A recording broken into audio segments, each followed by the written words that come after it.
नवरात्रि की ये पावन दिन और इन पावन दिनों में माता रानी के लिए व्रत रखना, उनका पूजन करना, उनका अर्चन करना बहुत ही शुभ फलदायी होता है। इससे माता रानी अति शीघ्र प्रसन्न होती है। लेकिन यदि इसके साथ साथ कलश की स्थापना और की जाए तो वो और भी शुभ फलदायी होता है। तो कलश की स्थापना सिर्फ नवरात्रि में ही नहीं, कोई भी धार्मिक अनुष्ठान हो, छोटा हो या फिर बड़ा हो, प्रत्येक अनुष्ठान में कलश की स्थापना अवश्य करनी चाहिए, क्योंकि बिना कलश की स्थापना के वो धार्मिक अनुष्ठान अधूरा सा लगता है, या यूं कहें कि वो अनुष्ठान जो है वो पूर्ण फलदायी नहीं होता है। इसलिए प्रत्येक धार्मिक अनुष्ठान में कलश की स्थापना अवश्य करनी चाहिए। अब बात यह आती है कि कलश की स्थापना के लिए क्या आचार्य को बुलाना आवश्यक है या फिर बिना आचार्य के भी हम कलश की स्थापना कर सकते हैं। यदि आवश्यक है तो ऐसा कहाँ लिखा है, यदि नहीं बुलाना है, हम अपने मन से कर सकते हैं, तो फिर उसका विधान क्या है, संक्षिप्त रूप से हम ये भी जानेंगे आज की इस वीडियो में। देखिए साथियों, कलश की स्थापना बहुत ही जरूरी है। अब आइए समझ लेते हैं कि कलश की स्थापना के विषय में शास्त्र में क्या लिखा है। साथियों, यह प्रमाण निर्णय सिंधु से लिया गया, जिसमें बताया गया है यवानैवाप एतत्र गोधूमश्चापि संयुतान् तत्र संस्थापयेत् कुंभम विधिना मंत्र पूर्वकम।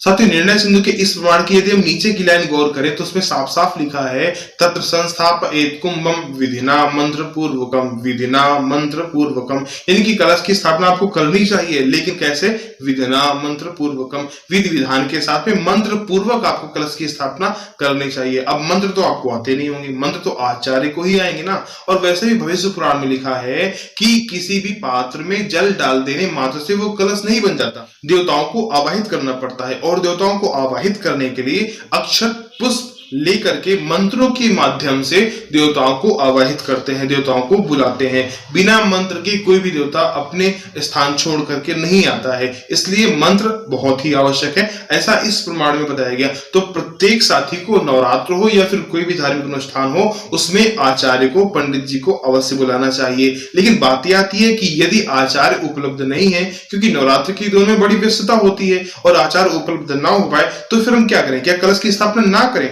या फिर कोई दूसरा उपचार है? तो इसके लिए निर्णय सिंधु और धर्म सिंधु में एक प्रमाण मिलता है। आइए वो प्रमाण देख लेते हैं, फिर हम आपको समझाते हैं। साथियों, निर्णय सिंधु में बताया गया सच जयंती मंत्रेण नवाक्षरी कार्या, और इसके बाद धर्म सिंधु में बताया गया जयंती मंगला काली इत मंत्रेण सूक्तरिगभिश्चा शनादि षोडशे प्रचारे संपूजयेत।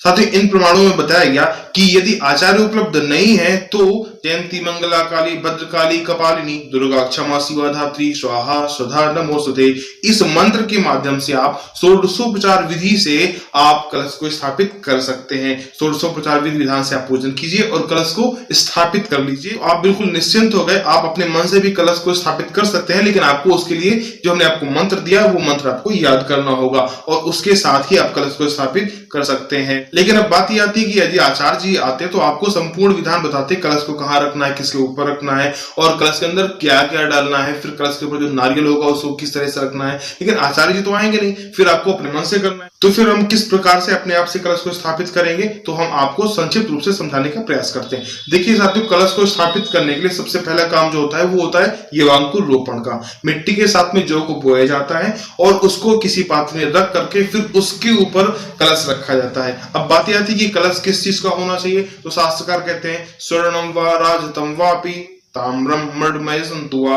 सोना का हो चांदी का हो, कलश जो है वो या तो सोने का हो, सोना नहीं है तो आप चांदी का कर सकते हैं, सबसे उत्तम सोने का, उसके बाद चांदी का, चांदी का नहीं है तो आप तांबे का पात्र उपयोग में ला सकते हैं। और यदि तांबे का भी आप नहीं ला सकते हैं या किसी कारणवश तांबे का पात्र नहीं मिलता है तो मृडमय संतुआ, तो आप मिट्टी का कलश भी बना सकते हैं, मिट्टी का कलश स्थापित कर सकते हैं। तो आपने खेतरी बोली, अब खेतरी के ऊपर आपको कलश को रखना है, कलश के कंठ में आपको कलावा बांध देना है और उसमें स्वास्तिक लगा देना है। इसके बाद में आपको क्या करना है, कलश के अंदर डालना क्या क्या है ये हम आपको समझाते हैं। साथियों, कलश में सबसे पहले गंगा जल डालेंगे, गंगा जल के बाद में यदि गुलाब जल आसानी से उपलब्ध है आपके पास तो आप उसमें गुलाब जल डाल देंगे। गुलाब जल के बाद में आपको जल डालना है, जल को सिर्फ कंठ तक ही रखना है, कंठ के ऊपर ना हो, क्योंकि जब उसमें कोई सामग्री डालेंगे तो जल उसका बाहर ना बहे, इसलिए जल को कंठ तक ही रखें। अब उसके बाद में आप उसमें पंचपल्लो डालेंगे।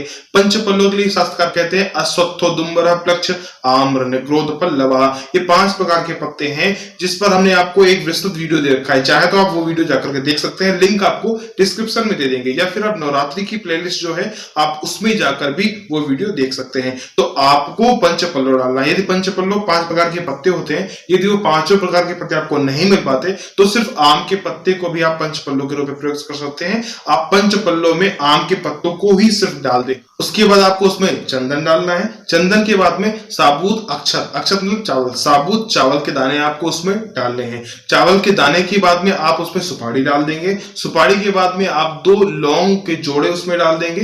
लौंग जो फूल वाली लौंग होती है आप उसमें लौंग डाल देंगे। फिर उसके बाद आप उसमें हल्दी डाल देंगे। हल्दी की गांठ जो आती है, एक हल्दी की गांठ आप उसमें डाल देंगे। उसके बाद में इत्र यदि उपलब्ध है तो आप उसमें इत्र डाल दें। इत्र के बाद में सप्तमृत्तिका, 7 तरह की मिट्टी आती है जो आसानी से बाजार में मिल जाती है, आप वो 7 प्रकार की मिट्टी उस कलश में डालेंगे। इसके बाद में आप पंचरत्न आता है, सोना चांदी या जो भी आप एफर्ट कर सकते हैं, आप उसमें यदि एफर्ट कर सकते हैं तो आप उसमें पंचरत्न डाल सकते हैं। इसके बाद में आपको द्रव्य डालना है। द्रव्य के लिए आप उसमें 1, 2, 5 या फिर 10 का सिक्का डाल सकते हैं। यदि आपका व्यापार नहीं चलता है या फिर धन नहीं रुकता है या कोई और परेशानी है तो यदि आप एफर्ट कर सकते हैं तो एक चांदी का सिक्का आप उस कलश में डाल सकते हैं। यह आपके लिए बहुत ही फायदेमंद रहेगा। इस चांदी के सिक्के को आप अंतिम दिन जब आप विसर्जन करेंगे तो आप किसी लाल या फिर पीले कपड़े में लपेट करके अपनी तिजोरी या फिर व्यापार का जो स्थान होगा आप वहां पर जाकर के उसको रख सकते हैं। इसके अलावा मैंने आपसे पिछले वीडियो में चर्चा की थी कि यदि आप कोई विशेष कामना चाहते हैं तो उसके हिसाब से भी उसमें सामग्री डाल सकते हैं। जैसे आप धर्म की कामना से इस व्रत को रखते हैं तो आप उसमें गाय की भस्म, गाय के गोबर को जला करके जो राखी निकलती है उस राखी को उस कलश में डाल सकते हैं। यदि आप धन की कामना करते हैं तो आप उसमें मोती डाल सकते हैं। किसी को अपने वशीभूत करना चाहते हैं तो सिख मोलिकाम, आप मोर के पंख को आप उसमें डाल सकते हैं। तो इस प्रकार से आपने सामग्री डाल दी। अब सामग्री डालने के बाद में आपको उस कलश को किसी पात्र से ढकना है। ढकने के बाद में उसके ऊपर आपको नारियल रखना होता है। अब नारियल को कैसे रखना चाहिए तो इसके लिए भी मैंने आपको एक वीडियो दे रखा है, आप जाकर के वो वीडियो डिस्क्रिप्शन में लिंक है, वहां से जाकर के देख सकते हैं, या फिर नवरात्रि की जो प्लेलिस्ट है वहां से भी जाकर के आप वो वीडियो देख सकते हैं। लेकिन फिर भी हम आपको संक्षिप्त रूप से बताते हैं कि नारियल के मुख को हमेशा अपनी तरफ रखना चाहिए। तस्मात् शुभम समुख्यम नारिकेल, हमेशा नारियल को अपनी तरफ मुख करके ही रखना चाहिए। ये सबसे ज्यादा फलदायी होता है, उत्तम होता है। यदि आप विस्तृत जानकारी चाहते हैं तो लिंक डिस्क्रिप्शन में है, आप वहां से जाकर के वो वीडियो देख लीजिए। तो इस प्रकार से आपका संपूर्ण कलश तैयार हो गया। तो ये कुछ चर्चा थी आज के इस वीडियो की जो हमने आपके साथ साझा की। आशा करते हैं ये वीडियो आपको पसंद आया होगा। मिलते हैं अगले वीडियो में, तब तक के लिए नमस्कार।